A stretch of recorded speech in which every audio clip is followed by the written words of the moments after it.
শেরপুর অপরাধনামা টিমের পক্ষ থেকে আপনাকে শুভেচ্ছা এবং স্বাগত জানাচ্ছি। স্যার, এই যে আলু নিয়ে সম্প্রতি একটা ইলাহি কাণ্ড শোনা যাচ্ছে, আসলে এরপর থেকে অনেকে আন্দোলন করেছে, কিছু কৃষক।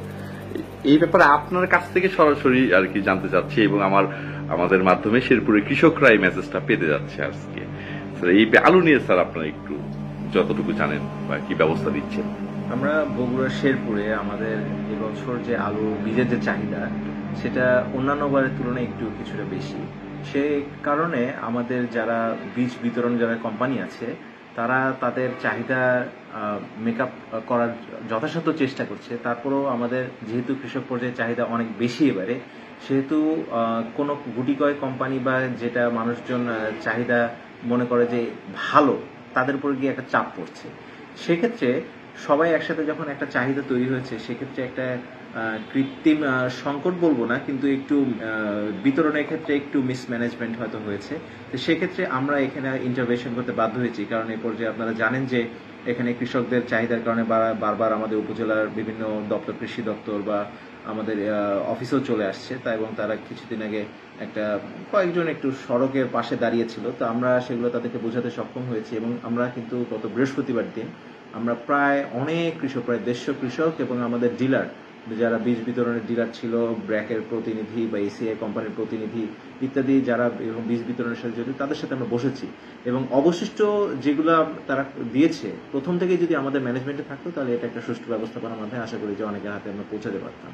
এখন যেটুকু অবশিষ্ট আছে, আমরা বলেছি যে আমাদের কৃষি দপ্তরের তত্ত্বাবধানে আমরা এই ম্যানেজমেন্টটা আগামীকাল থেকে আমরা শুরু করতে যাচ্ছি। আশা করি যে যে চাহিদা অনেক বেশি, কিন্তু যিনি প্রকৃত কৃষক আমরা তার ব্যাপারে আমরা সজাগ থাকবো, যে তিনি যেন অন্তত কৃষক যেন এই আলুর বীজটা পান, এই বিষয়ে আমাদের নজরদারি থাকবে। এবং কৃষি দপ্তর কালকে থানা প্রশাসনের সহযোগিতায় সকাল 9টায় আমাদের এসিল্যান্ডও থাকবে। আমাদের এই 2টা পয়েন্ট থেকে আমাদের শেরপুরে আমরা এই আলুর বীজগুলো বিভিন্ন ইউনিয়নে, যেগুলোতে অধিক ফলনের সম্ভাবনা যেসব ইউনিয়নে রয়েছে, সেখানে আমরা বীজ বিতরণের উদ্যোগ নিয়েছি। বিএডিসির কোনো কি ব্যর্থতা আছে? যে এটা ব্যর্থতা আমি বলবো না। বিএডিসির প্রোডাকশন, বিএডিসি সারা বাংলাদেশের সব কৃষককে বীজ দেওয়ার এখনো ক্যাপাসিটি তৈরি হয়নি। তারা যেটুকু দেয় সেটা হলো তাদের যেটুকু অংশ, সেটুকু তাদের বিতরণ সম্পন্ন হয়ে গিয়েছে।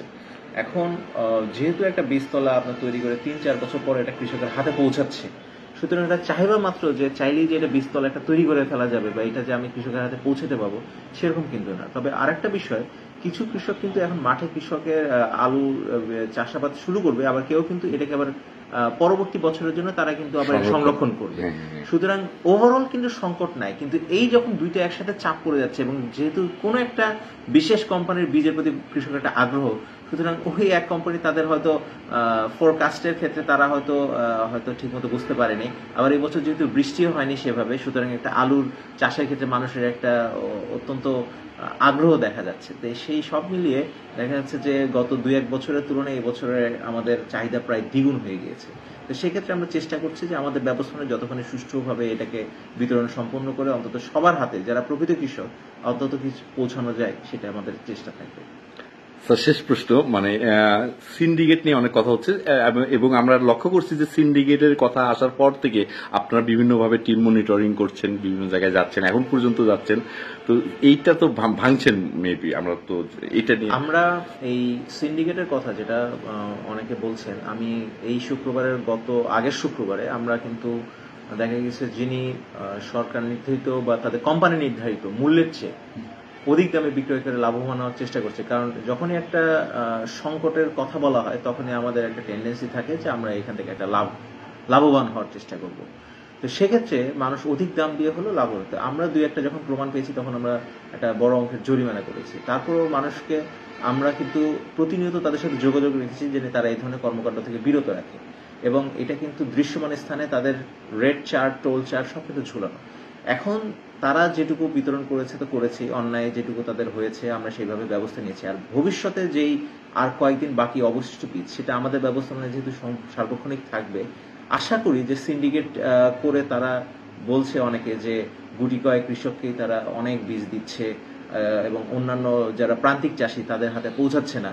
তা আমরা আশা করি যে আমাদের হাতে অনেকের নাম ইতিমধ্যে চলে এসেছে এবং আমাদের উপসহকারী কৃষি কর্মকর্তা তারা তো মাঠ পর্যায়ে তো আমাদের কৃষকদেরকেও চিনে, ডিলাররাও চিনে।